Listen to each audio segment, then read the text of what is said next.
So tonight I want to talk about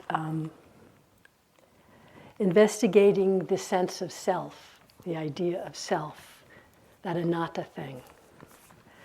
And as hopefully you know by now or believe,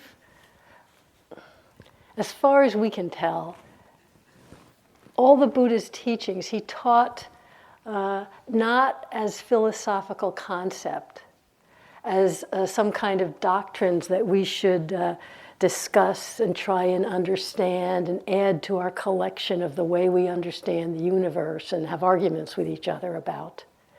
But everything he taught was to directly point our attention, our experience, to accurate recognition of things as they are. And that recognition over and over is what frees our mind, our heart from confusion and from clinging, that is, from suffering. And so too with the teachings on anatta, so-called not self.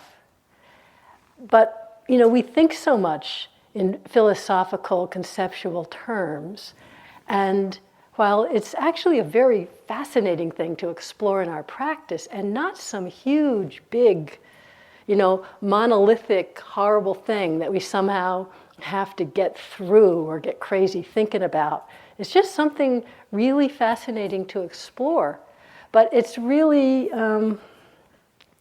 often just even mentioning anatta or not self, and everyone kind of like tightens up or goes into whatever your reaction is. And this was true in the Buddha's time too. There was a lot of as I think someone mentioned at that time, lots of spiritual seekers of different philosophies, different groups wandering around India, just like the Buddha and his nuns and monks were wandering around India. And there's lots of different suttas where one or the other is coming and talking to the Buddha, where they're having these dialogues.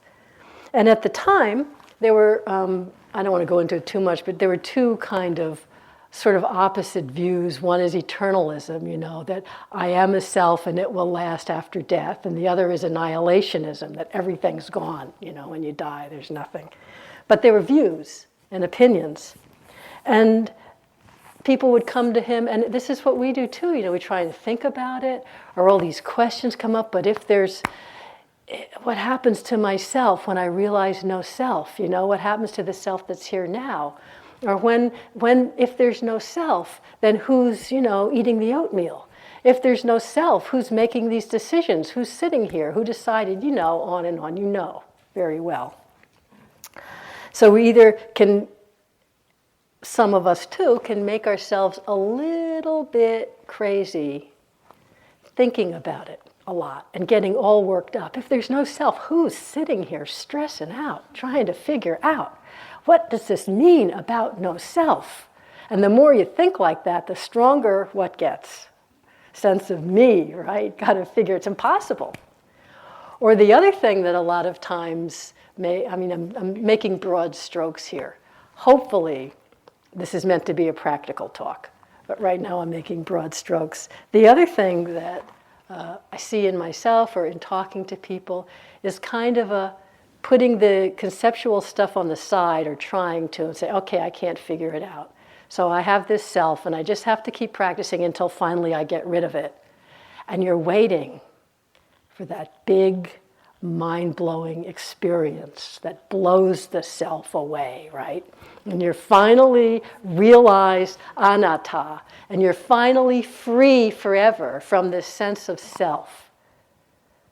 Do you get how both of those are coming from a sense of self that's got to change, and then it's gone, and then we will be free. I will be so happy when I no longer have a sense of self.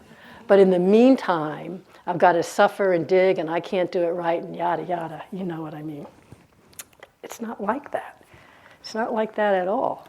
It's more about, first we can just explore, it's fascinating, but on the conceptual level, can we be willing to just open into not knowing? Just not knowing. That space, that alive, curious space that doesn't have to land on any definition on any experience for more than a second. I want to read you just a little short one, of one of the wanderers who came to the Buddha, Vacchagotta, who kind of shows up a lot. He never really quite gets it, and he wanders off. So the wanderer Vacchagotta approached the Buddha and said, "How is it, Master Gotama? Is there a self?" And so this isn't like the first time he ever heard the Buddha's teachings. And the Blessed One was silent. Then, Master Gotama, is there no self? A second time, the Blessed One was silent. So then the wanderer Vacchagotta rose from his seat and departed, because he didn't get much.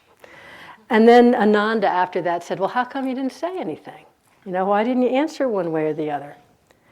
And so this is just kind of the subtlety of the Buddha. He said, "If Ananda, when I was asked by Vacchagotta, is there a self? If I had answered, there is a self, that would have been taking the side of all those Brahmins who are eternalists. Because that language, there is a self, fed into that view. If, on the other hand, when he said, is there no self, I had answered, there is no self, that would have been taking the side of all the ones who are annihilationists.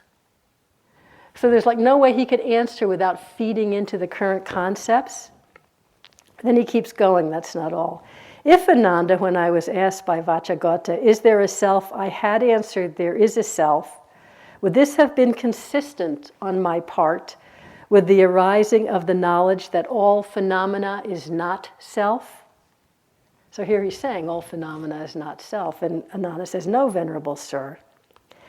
And if when I was asked by him, is there no self, I had answered, there is no self, the wanderer Vacchagotta, already confused, would have fallen into even greater confusion, thinking, it seems that the self I formerly had does not exist now. Can kind of relate to, maybe not, maybe it's only me, but I can kind of relate to some of them. And the subtlety of the Buddha, he's not interested in propagating some doctrine that this is how it is. If saying there's not self, or all phenomena is not self, is going to, in the listener's mind, fuel a view, or get him more confused, he doesn't say it.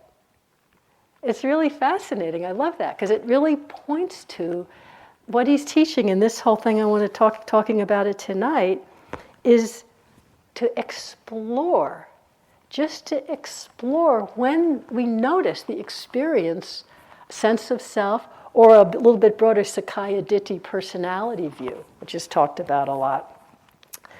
Can we, rather than jump onto a view we have, whatever it is, it isn't, it should go, it shouldn't go, whatever, but just surrender into not knowing, but with awareness, with interest, and actually just explore the sense of self. The arising of Sakaya Ditti, view of personality, is simply another sankhara, another mental formation arising in a moment. It lasts a little bit, it passes. That's all. I think Guy read maybe in his talk on the aggregates, anyway, one line from one of the suttas where the Buddha is saying that consciousness is like a magic show. And I think to talk about the sense of self or Sakaya Ditti personality view, that's a really good way to think about it. It's like a magic show. So, and there's a lovely little pamphlet from, many years ago from the Buddhist Publication Society by Bhikkhu Nyanananda called The Magic of the Mind. And he's using this metaphor about how it's a magic show. I remember years ago, I read that in the very beginning of my practice when I didn't know anybody who practiced. And I just would get these books from the Buddhist Publication Society in Sri Lanka. It kind of saved my life. It kept me from thinking I was really nuts. Anyway, just using this image, and it's a great image for the sense of personality view or the sense of self. So, if there's a magic show and someone's in town and they're doing all this magic, and when we just see the externals, We know somehow there's a trick, but we don't see it. So, wow, that's great, that's amazing. But when you see behind how the trick is done, all the magic falls apart, doesn't it? So, well, that's just mundane, obvious, you can see. I don't know how they do it, but how he pulls the rabbit out of the hat or whatever. It's okay. It loses its fascination. You can see how it's done. It's exactly like that with Sakkaya Ditthi, with our sense of self. It seems so real, so solid, so taken for granted, so impenetrable, so inescapable, because it's unexamined. This is from Ramana Maharshi. The idea of self is like a ghost, caused by the play of shadows. Look closely, and the ghost vanishes. It was never there. So also with the self, or ego, he's using that word. So long as one does not look closely at it, it continues to give trouble. But when one looks for it, it is not found to exist in any way of separate existence. So just tonight, just a few aspects, because there's like so much one could say, but a few ways of just how we use our practice, and it's all stuff we've talked about already, to look behind that curtain of the magic show. Not just once, 10 million times, okay, but to really look behind the curtain, not just stop, oh yeah, sense of self again.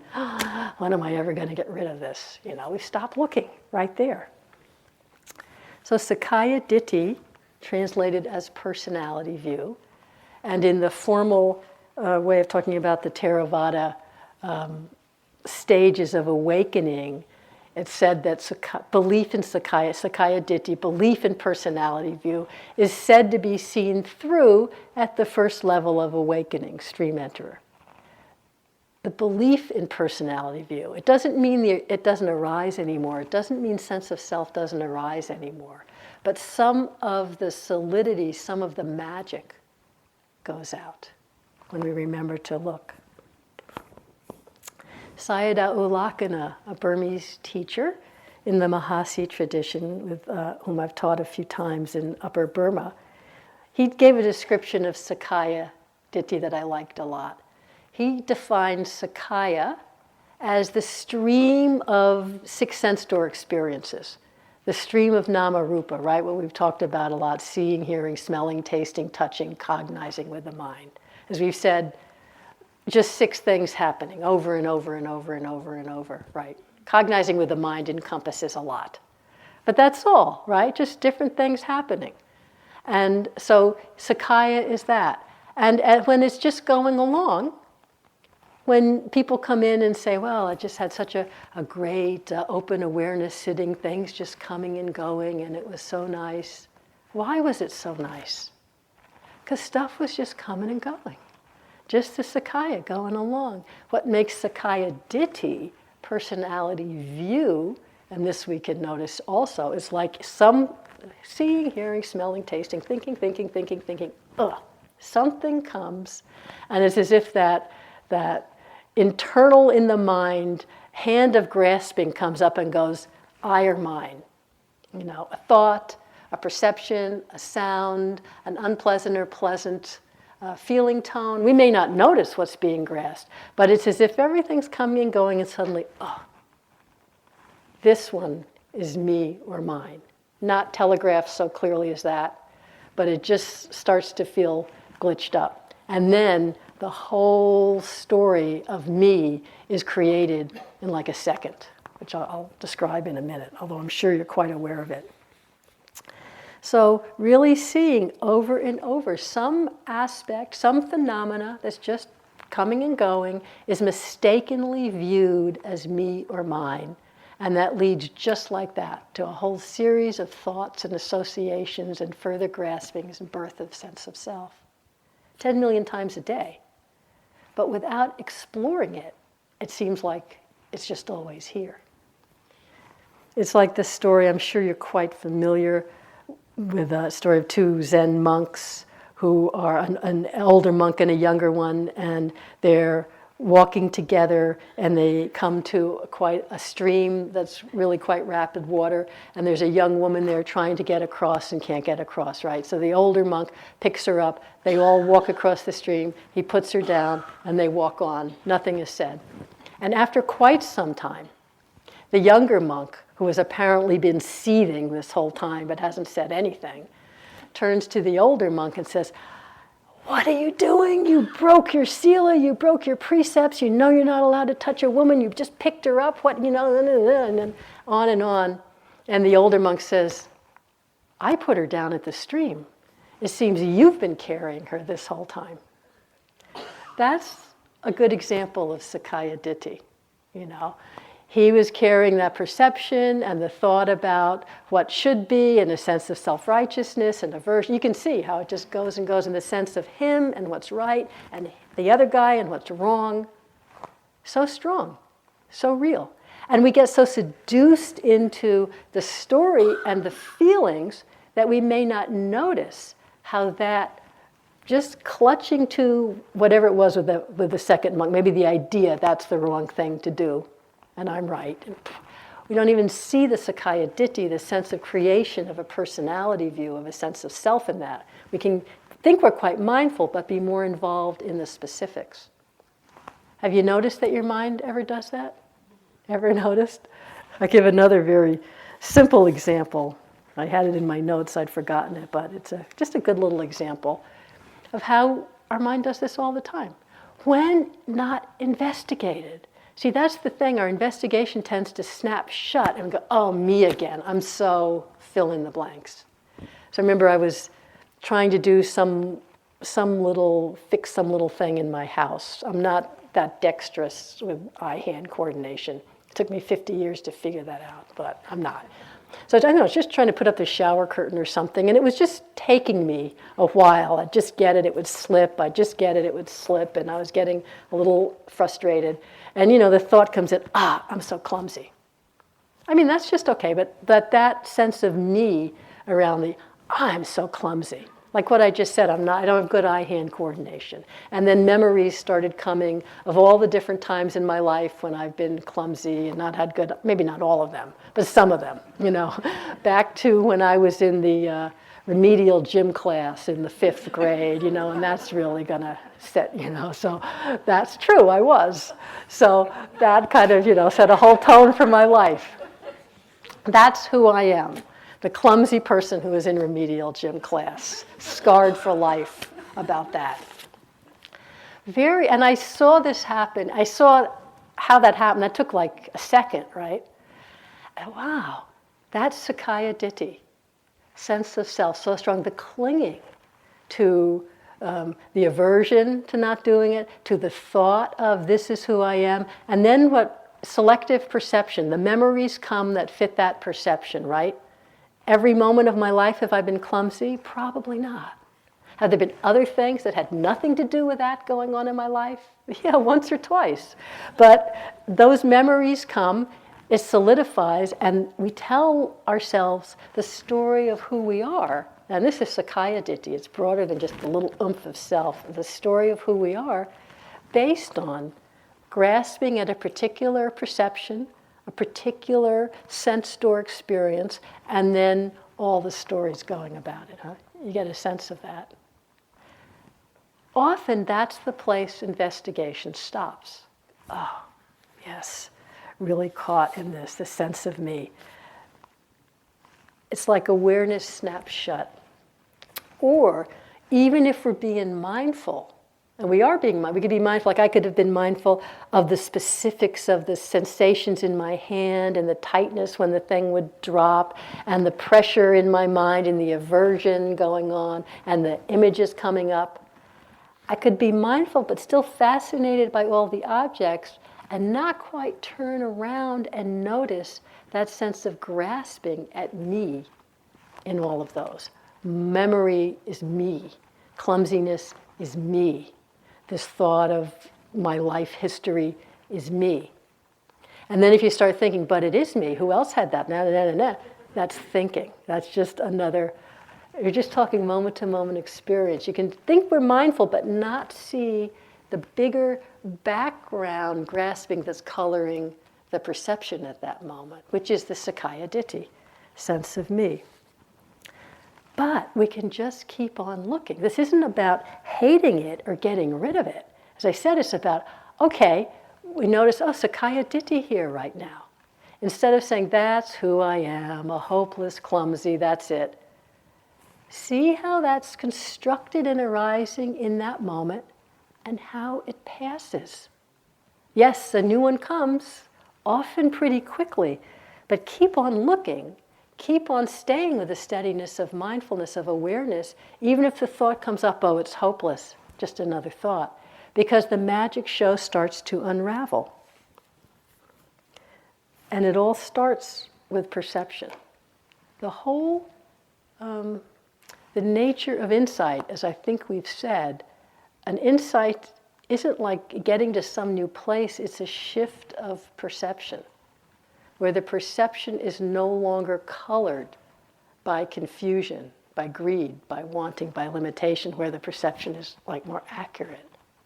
And then the way we think about it and the way we act is more appropriate. So there's a story of that's I've used before because it's so perfect. But really to see how perception leads to how we think about ourselves in the world, and how we think about it then leads to the view, the description, and this would be personality view, really quick in a moment. If we can watch that over and over without identifying, without getting all upset because it keeps happening, just watch how it happens over and over, the seduction of the magic show starts to fall away. It can be fascinating to watch, but more on the level of, oh, that's how you do it, that's how it's put together, rather than the, oh, I don't know how this happened, but here I am again. So this little story, my good friend in Switzerland told me, many years ago she was sitting a retreat, one of her first retreats in not in a retreat center, as before there was one in Switzerland, but the people putting on the retreat would rent a house. So like we used to do here back, this was probably in the 70s or early 80s. And they have many like big old houses in Switzerland that they use for kids in the summer. I don't know what you call them, like summer camps. We would think they'd be a big scout house or something. And they're big, but they're not really insulated. They're old. They're made out of wood. They're very noisy and creaky. You think it's creaky on the floor here, forget about it. So this old creaky house. And it was a 10-day retreat, very strict schedule like here. And the room they were using for the meditation hall was upstairs, and the room for the walking was down below on the ground floor. It's like this, but not all the insulation in between. So it was a sitting period, and she was sitting and just starting to get, just getting a little something going with her breath, finally. Finally, a little bit of concentration, finally. And then she heard someone walking downstairs, and she could hear because the creaks are so loud. Like I said about the radiators the other night, like gunshots going off, God, it's completely ruining my concentration. And she started just getting more and more annoyed. I don't know if any of you can relate, but she started to get more and more annoyed, and then it was fed by, but this is a sitting period. People shouldn't be walking in the sitting period. It was only a short 10-day retreat, and nothing personal, but it was Switzerland. So this is the sitting period. This is when you sit. And in the walking period, it's when you walk. It's very orderly. There's something very nice about it. You know what you're supposed to do at the time you're supposed to do it. And people actually do that. You Americans might like to know people actually do that. It's very refreshing. I like it.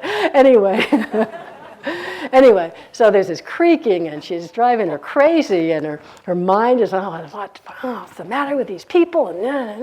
And it was just getting more and more blown up, and finally she said, okay, getting out of control. Let me just come back to the breath. So she just tried to come back to the breath, really just feeling the breath coming in and going out. And then she realized her attention came back to her body, and she realized she was sitting leaning against the wall.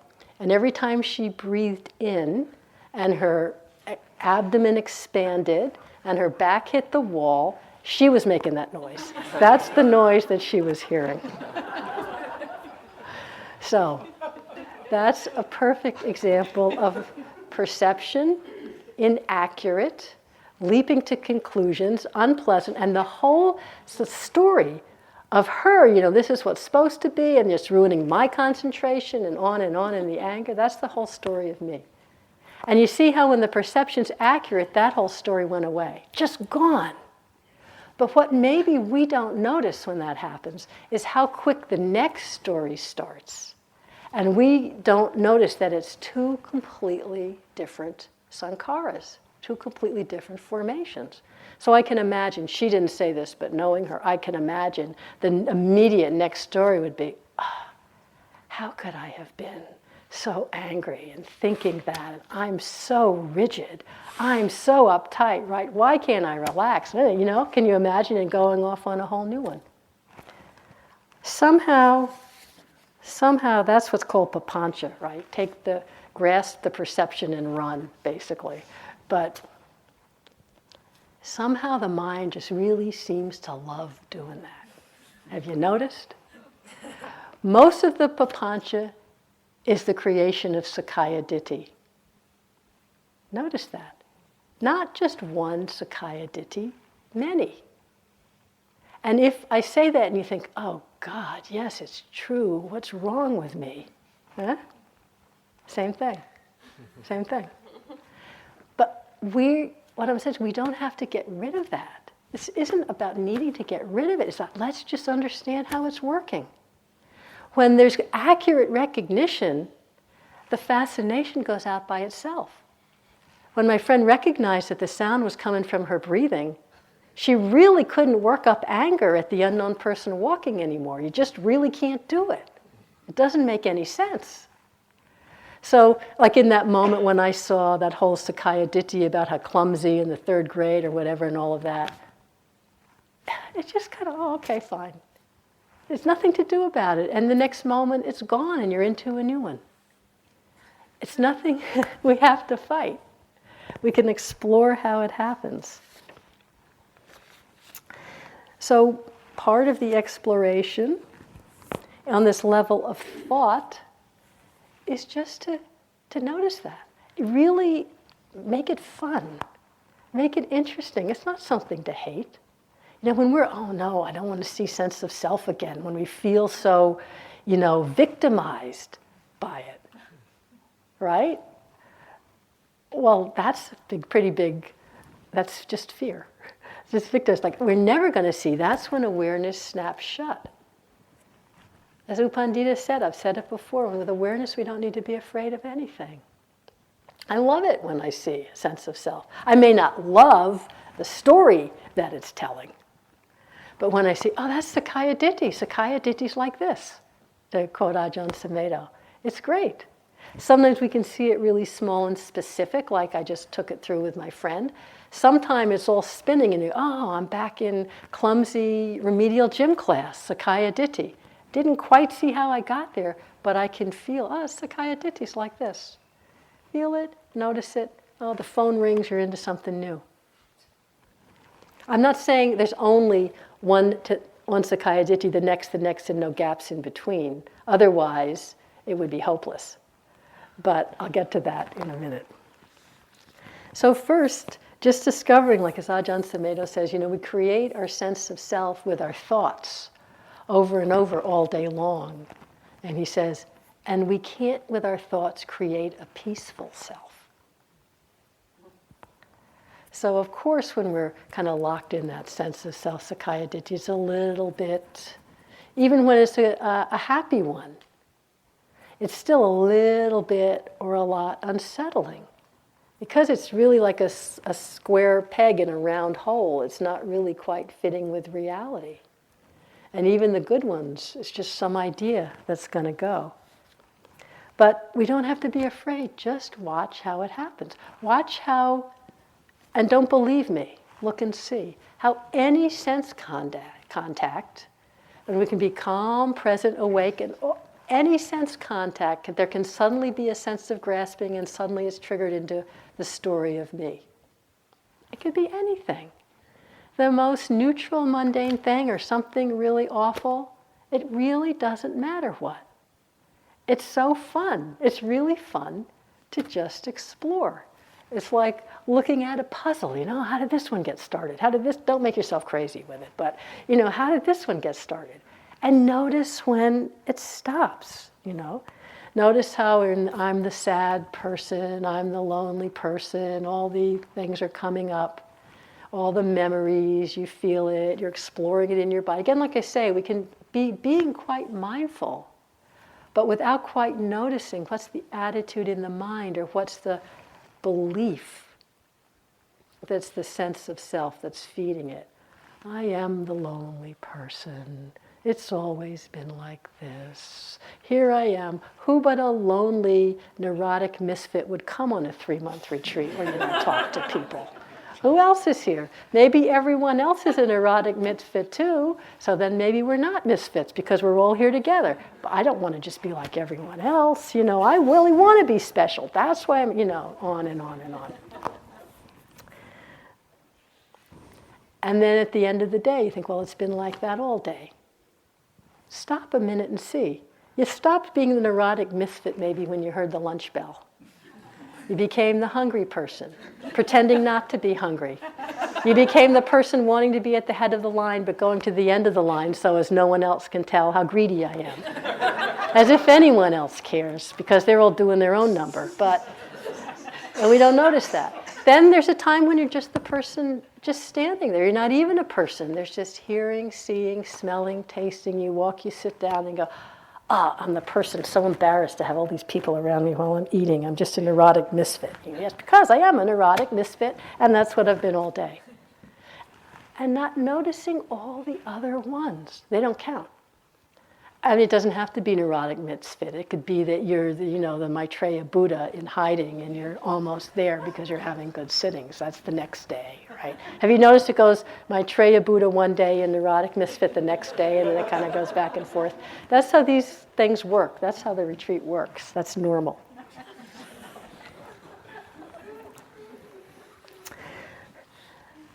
So notice all of it. I'm making them funny on purpose. They're not all funny.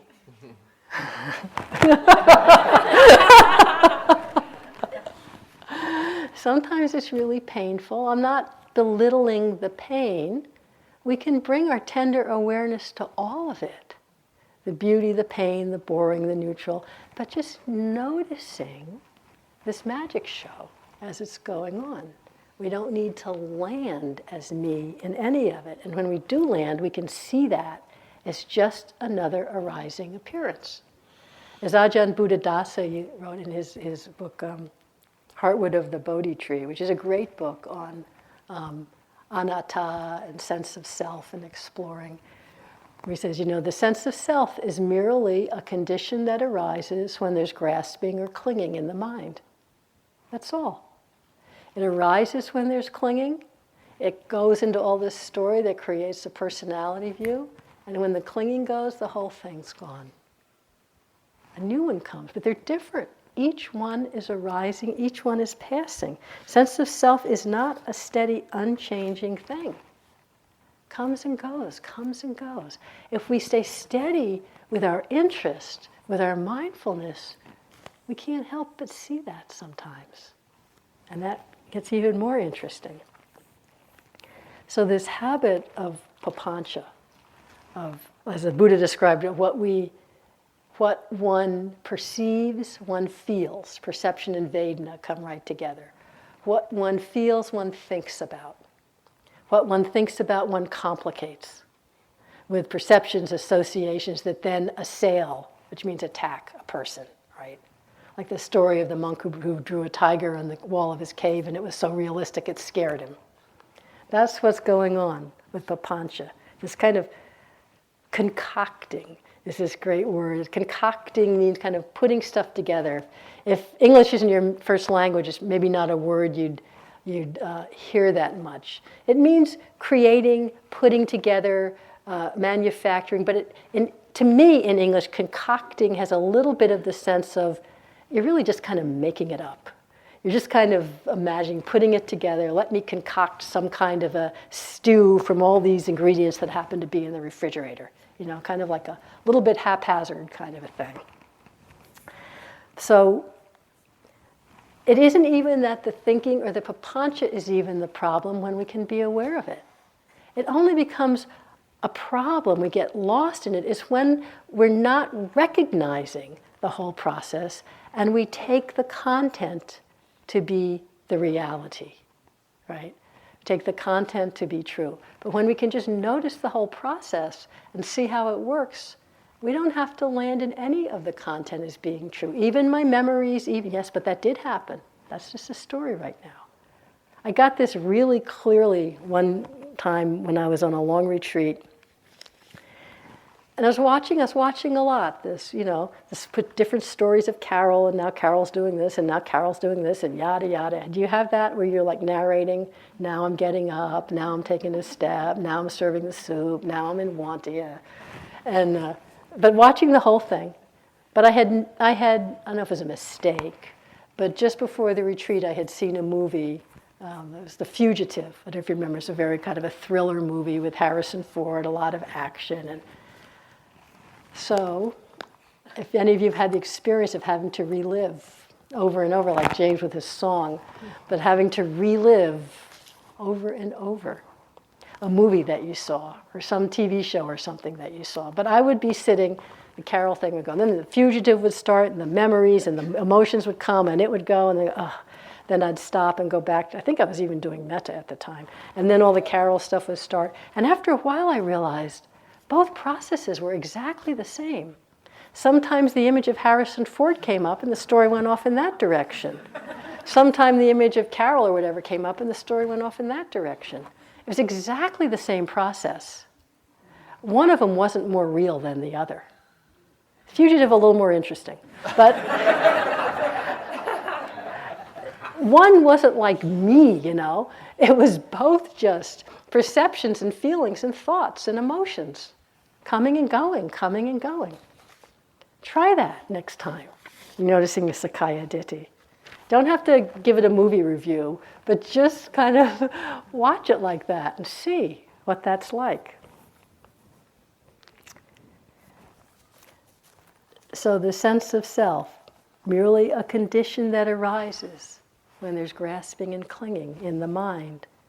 As such, a sankhara is just another arising phenomenon that arises in awareness, that awareness can be with, that awareness can see, dissipate, just like anything.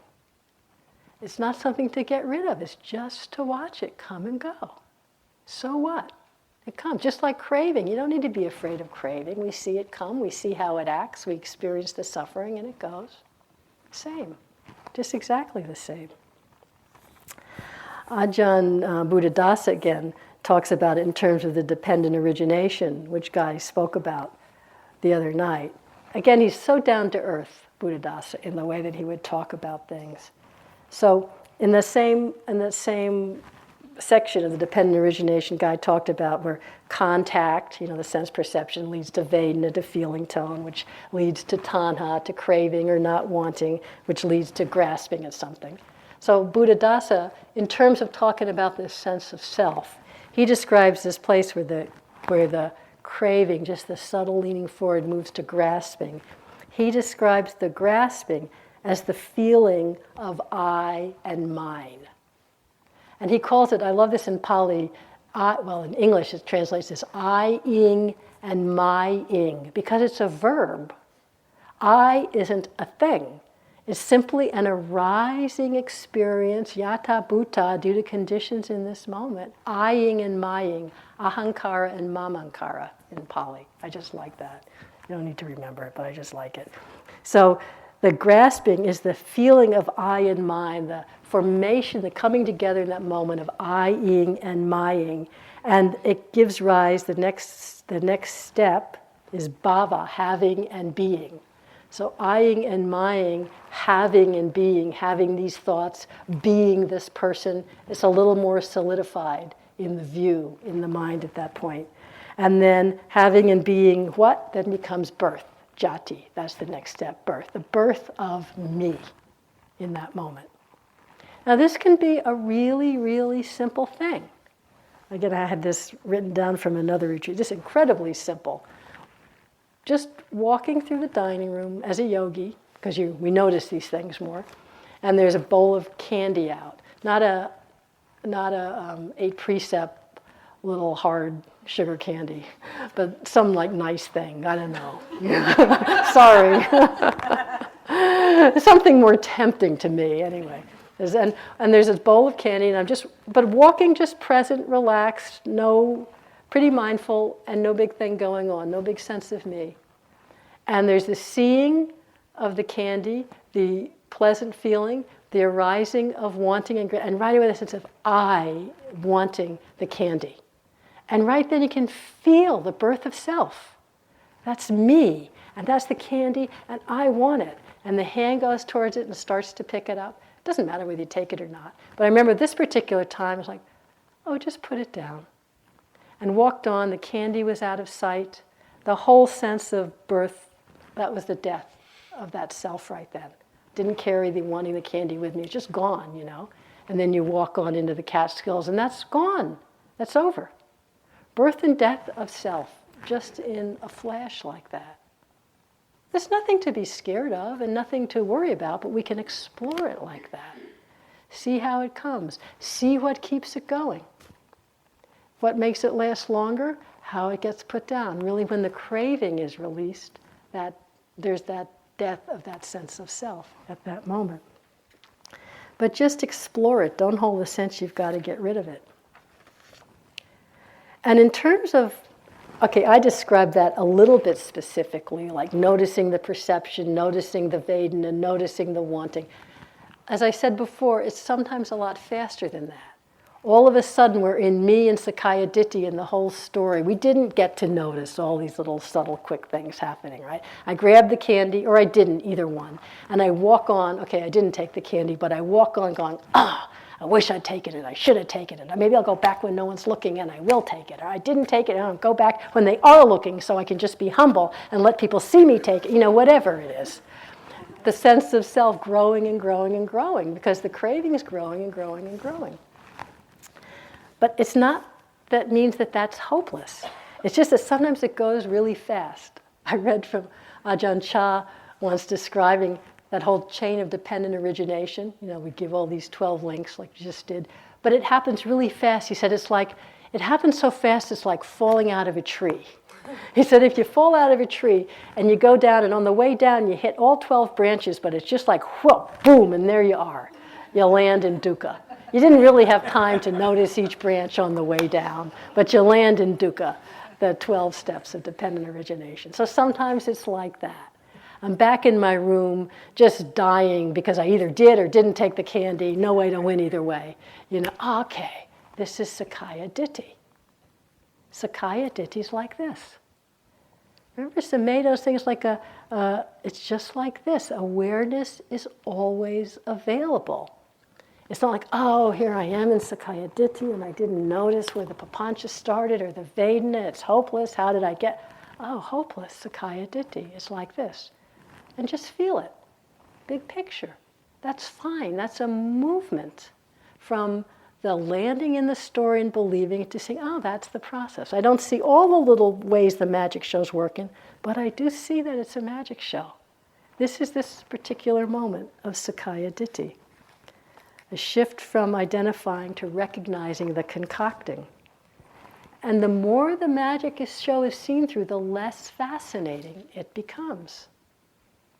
And I bet that's true now for all of you. Haven't you gotten a little bit tired of your stories yet? A little bit, huh? Now, if we cannot move into aversion with that, but that sense of nibbida, that sense of disenchantment. So here comes this story of I'm so greedy, here comes that story. I see how that started. Okay, let it just poop out. I don't need to get involved.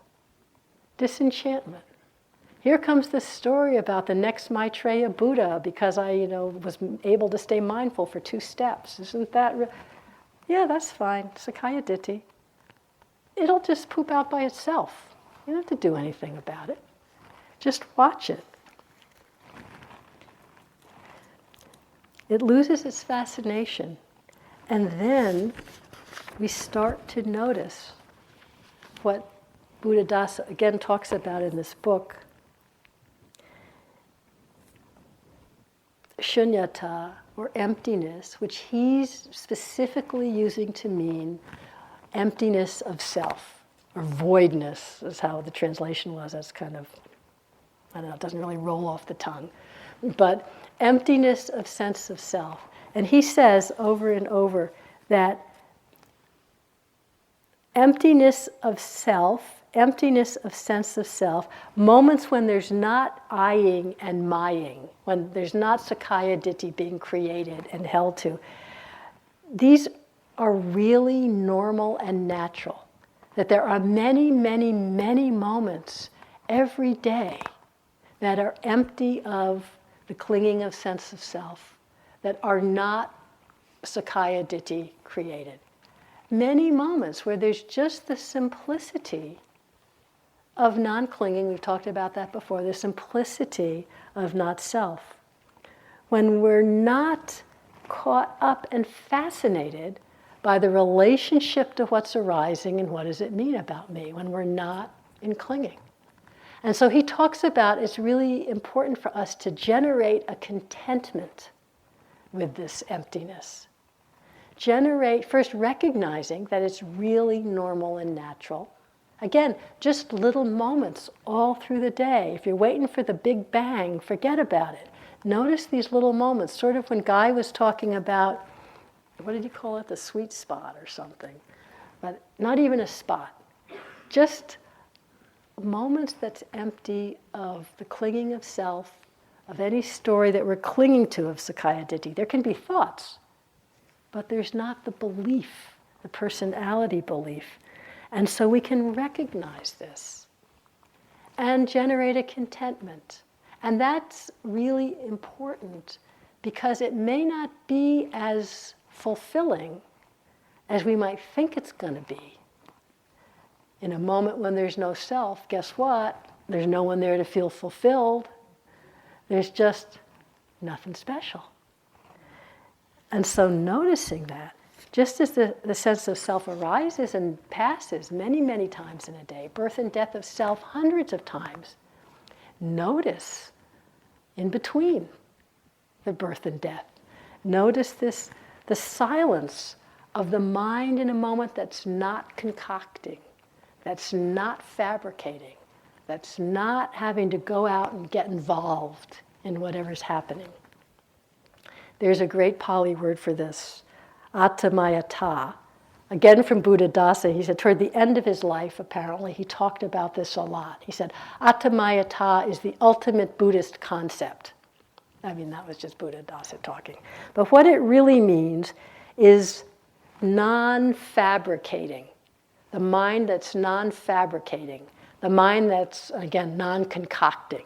That's just not making something out of anything. As it's described, Amaro talks about it a lot in this book, The Island. He's trying to describe it.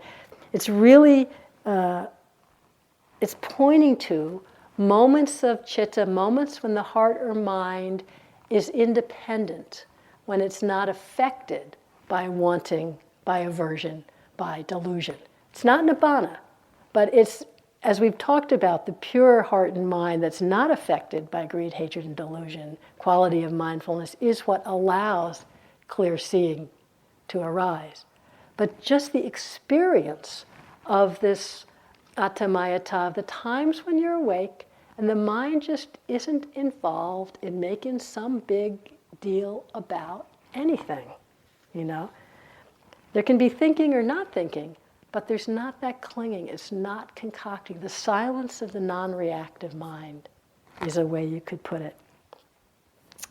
When there's, this is Amaro, when there's insufficient mindfulness and wisdom, the mind goes out and attaches itself to stuff, right? The bowl of candy, the unpleasant sensation, whatever it is. It attaches to perceptions, attaches to moods, then there's the whole thing of papancha, the whole creation of Sakaya Ditti.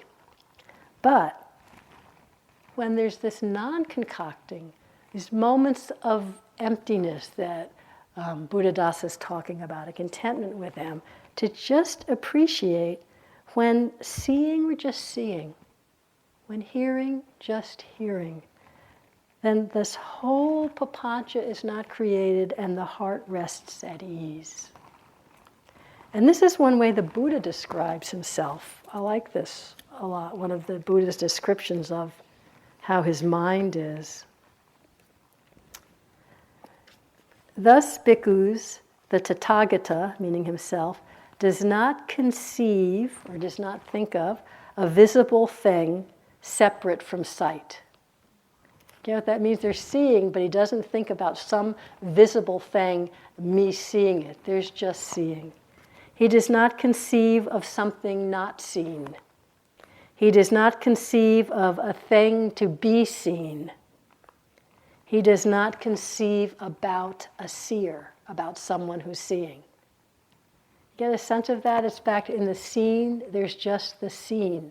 The mind just doesn't concoct anything else. It's just seeing. So if I'm sitting here, there's seeing, and I think I'm seeing you, that's a concoction. I think, well, I wonder what's outside that I could see. That's a concoction. Something about me, something about you, concoction.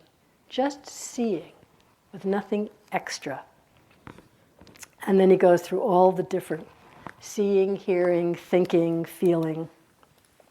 Thus, bhikkhus, the Tathagata is just like this, such like, in regard to all phenomena, seen, heard, sensed, and cognized. Whatever seen, heard, sensed, or clung to is known as truth by other folk. Amidst those who are entrenched, who are stuck in views, but I hold none as true or false. So you get a sense of whatever is seen, heard, sensed, or clung to, the ordinary person holds that as truth. And he's saying, I don't cling to any view at all. There's no need to make up a view about anything. Anything. Can we stand that?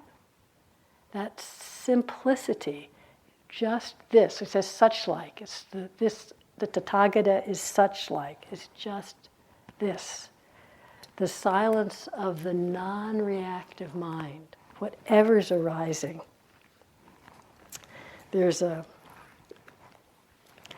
nice reformulation of the four Noble Truths by Thai Ajahn, Ajahn Dun, along these lines. He says, the mind that goes out to whatever's arising in order to satisfy its moods is the cause of suffering. You get a sense of that? It goes out to whatever's happening. I need that candy to satisfy my mood, the cause of suffering. The result that comes from the mind going out in order to satisfy its moods is suffering, the first noble truth. So whether I took that candy or I didn't take the candy, all the hoo-ha that was going on, that's the first noble truth. The mind, seeing the mind clearly, is the path leading to the cessation of suffering. That's what we're doing here. The mind seeing the mind clearly. The result of the mind seeing the mind clearly is the cessation of suffering. I love that, because that's really our job, not to get rid of something, not to give ourselves a new Sakkaya Ditthi, not to change our personality, but to see the mind clearly, to see how it works, to really begin to recognize these moments of simplicity, the silence of the non-reactive mind, these moments of shunyata, of self. Just recognize clearly. You know those times, we've talked about them a lot, when there's no clinging, when you're not even thinking about it. You're just sitting here and it's just peace. I'm not talking about some big cessation moment, just no concocting, nothing extra. And you'd say later, a friend of mine calls it the place of no problem. Later you go, well, everything was fine. And it didn't matter what was happening. Whether you're drinking tea or walking outside or feeling your breath or there's an ache in the back, it doesn't matter. And I know you all know those moments. And you go, it didn't matter, but now it does. Why? And that, of course, is one of the big mysteries. So generating a contentment with emptiness, really letting it in. But then the question, of course, we only have 4 minutes. The question is, why do we keep getting tricked back into Sakkaya Ditthi? Doesn't it feel like that sometimes? It's so peaceful. You think there could never be a problem again. Have you had that feeling? I'm never going to believe that again. I see through it so clearly. How do we get tricked again? So I'll just leave 2 ideas. One is something Sumedho said once that I found so interesting. Ajahn Sumedho, he was talking to a group of Vipassana teachers. We were just having a discussion. And he was saying in his opinion, and having been teaching for 30 some odd years, both a lot of Thai people and a lot of Westerners, his opinion, he said, the biggest hindrance for Western meditators that he sees is our self-doubt. Self-doubt in regards to when Westerners tend not to trust our insights into awareness. We tend not to trust our insights into the potential liberation of awareness. Not that we don't have them, but we don't trust them. And he says, again, his opinion, why we don't trust them, partly because in this culture, our personalities are so strong, and our belief, our reliance, our taking refuge in our personalities is so strong. That's what we believe. When you're spinning, oh, I'm like this and I'm like that and I can never change it. This is my personality and how can I change it? And it was just this moment of real peace and emptiness. But now again, I'm caught because really it's hopeless for me, isn't it? With this personality and what I've been through. And that's what we really believe. And I just think that's a fascinating idea to just drop in and look at. The personality is so much our reference point that it's just so comfortable we get caught back into it again. Just notice when that's happening. And just that shift, personality views like this, that's a huge shift. In that moment, that's an unhooking from the total belief and refuge in I am this personality, I-ing and my-ing, to just awareness noticing, coming and going, different personality all the time. Impermanence is also very important. When he was asked, the Buddha, how should one know, how should one see for identity view to be abandoned? He said it's impermanence. When one sees the I is impermanent, the view of self is abandoned. Identity view is abandoned. When one sees forms, I consciousness, eye contact, and feeling, whatever feeling arises with eye contact, as impermanent, identity view is abandoned. And with all the senses, of course. So again, it's the steadiness of awareness, of mindfulness, that allows the perception of impermanence to be recognized. Coming and going all the time. Steady awareness can't help but notice it. So, noticing impermanence, the perception of impermanence, generating a contentment with this emptiness, with this voidness, and noticing when there's not the contentment with voidness, when that sense of the personality view, the sense of me, you see that death of it. And there's just a moment where there's not a new arising of me happening. Just notice that. Or do you notice in that there's like a dulling out, a kind of just zone out until some new thing comes and grabs the attention, often a clinging or an aversion. Or sometimes there's actually, it's neutral, but we're quite awake, but there's a feeling of a little bit of disquiet, a little bit of discomfort, almost like we're waiting for the next thing to happen. And we think we want, and that's our problem, of course, but we think we want the experience of recognizing the death of self, the moments of peace, emptiness when there's no identity view being clung to. But often that's uncomfortable. We're so, again, that sense of me, even when it's a suffering me, for many people, I notice in myself, it's like there's a kind of the comfort of familiarity.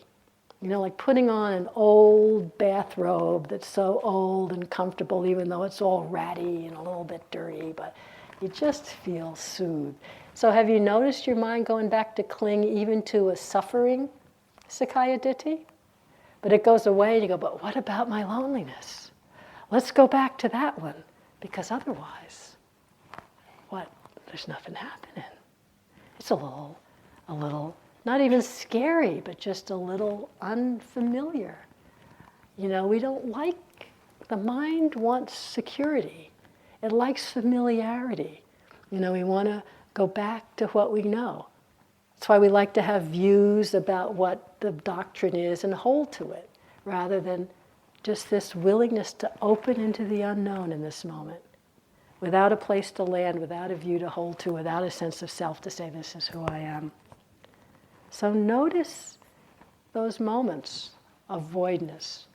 Notice in between experience, maybe thoughts end and a new thought hasn't arisen. Just stay awake there. Notice if you jump to the breath or you jump to the body, so God forbid there should be a space. Notice between activities. You know, you're finished eating, just sit and be quiet. You have to jump up and go do the next thing. You have to note, nothing's happening. No, what am I going to note? What's going to, something. Just incline the mind to nothing special, to emptiness, to voidness. Give it a chance to recognize the empty nature of awareness. Nowhere to go, nothing to do, nothing to have. You don't create anything. I don't create anything. We're not getting rid of some sense of some self in order to be no self. We're just noticing how the magic show works. And when we see through it, we don't have to suffer from it anymore. It doesn't have to keep tricking us. I'll just end with this from Ajahn Sumedho. It's often said that the Buddhist way is not to grasp, but that can become just another statement that we grasp and hold on to. It's a catch-22. No matter how hard you try to make sense out of it, you end up in total confusion because of the limitation of language and perception. We have to go beyond language and perception. And the only way to go beyond thinking and emotional habit is through awareness of them, through awareness of thought, through awareness of emotion. The island that you cannot go beyond, name of this book, The Island, the metaphor for Nibbana, is the metaphor for this state of being awake and aware, as opposed to the concept of becoming awake and aware. So let's just quietly be awake and aware for a moment.